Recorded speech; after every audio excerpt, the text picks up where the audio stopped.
Late-night host Stephen Colbert cracks jokes after members of his staff are arrested on Capitol grounds.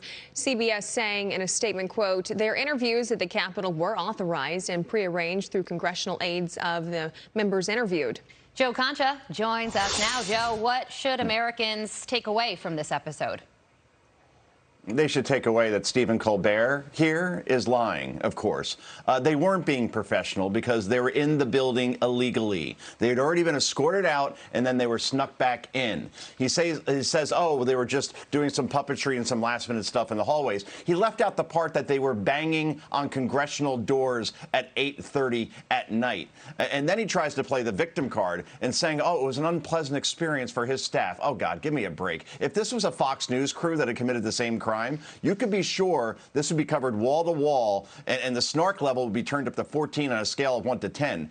All security video related to the arrest of the Colbert 7 needs to be released immediately. These activist producers who had already been escorted out of the building, as I said, were not acting professionally. And will be interesting to see what kind of sentencing happens here. Chad Pergram reported on the network last night.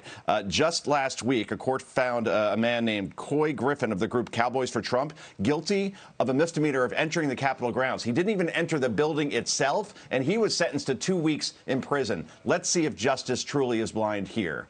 Ashley, Carly. Joe, let's talk about this, too. MSNBC host Joy Reid was complaining about the Vice President, Kamala Harris's unfair of treatment in the media.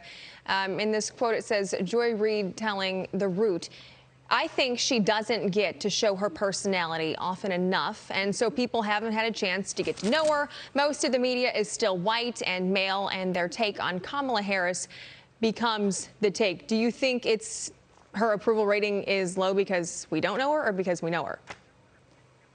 Gee, how can we get to know the vice president? Oh, that's right. She could sit down and do an interview. You know, she hasn't done one press conference since she came into office 18 months ago. And Mike Pence did dozens of those. So, you know, yeah, maybe we could get to know her better that way if she actually got in front of, you know, a microphone. And the reason why Kamala Harris is polling lower than her boss, Joe Biden, who is polling lower than any first president in polling history, we're talking about from Truman to Trump, and how, you know, she's being treated unfairly. I mean, let's just look at her record quickly in a sane and sober way. Since she was put in charge of the border, have illegal migrant crossings increased or decreased? Answer, of course, is increased. How did her push to federalize elections go through a so-called voting rights bill? Not well. The vote failed in the Senate. Did she happen to have the audacity to compare what happened at Pearl Harbor in 9/11 to the January 6th riot? She sure did. There are other scorecards, but you get the point. She's not even seen as a viable alternative to Joe Biden in 2024 because voters do know enough about her to know that this isn't going to go well if she runs for president. And this analysis has nothing to do with color, as Joy Reid sees everything through. Yeah, and speaking of interviews, Joe, it's never really a good look when you're the president of the United States and your granddaughter pulls you away from a reporter asking a question. But that is exactly what happened in Rehoboth Beach over the weekend. Watch this. International flat tax no more. provision. No more we got questions. 140-some nations to sign on to it. I'm coming.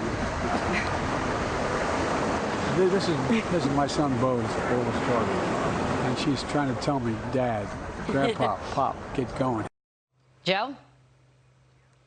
It's just so hard to watch, you know? I mean, even those closest to the president and his family are trying to prevent him from embarrassing himself when answering questions from a mostly friendly press. And the president has taken several four-day weekends lately, and any president, Democrat, Republican, should get some R&R here and there, but he's doing this on a consistent basis when inflation is 6 times higher than when this president took office. So, yeah, maybe when you're on another four-day weekend, I think the president should answer questions as long as possible because he's got the rest of that time there to relax. But obviously, you know, his handlers, his family, they keep doing this over and over again. And I'm sure he doesn't like it very much, but it keeps happening.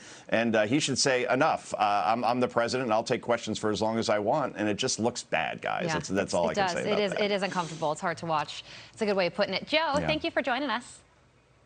Okay, guys. See you tomorrow, I think. Maybe. See you tomorrow. Maybe not. Yes, you will. Take care.